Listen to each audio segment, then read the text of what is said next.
তাহাজ্জুদের জায়নামাজে দাঁড়িয়ে স্বামীর জন্য দোয়া করবেন যে আল্লাহ আমার স্বামীকে তুমি চরিত্রবান বানায় দাও, আল্লাহ আমার স্বামীকে আমার চোখের জন্য শান্তির কারণ বানায় দাও, আল্লাহ আমার স্বামীর ভিতর থেকে সে যে পরনারীতে আসক্ত হয়ে গিয়েছে তাকে হেফাজত করে তাকে হালালভাবে স্ত্রীর প্রতি আসক্ত হওয়ার তৌফিক দান করো। আল্লাহ আমার স্বামীকে তুমি যত্নশীল হওয়ার তৌফিক দান করো।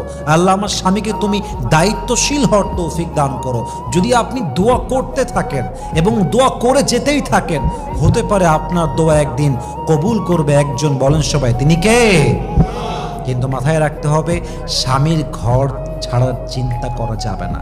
যতক্ষণ পর্যন্ত স্বামীটা আপনার ভরণ পোষণ দিচ্ছে, আপনার প্রতি পরিপূর্ণ না হোক অন্তত 70 ভাগ অন্তত 50 ভাগ দায়িত্বশীল আছে, প্রিয় বোন, this is my humble request, এই সংসার আপনি ছাড়বেন না। মাথায় রাখবেন সংসার কখনো আপস হয়, কখনো ডাউন হয়, কখনো উঁচুতে যায়, কখনো নিচে নামে।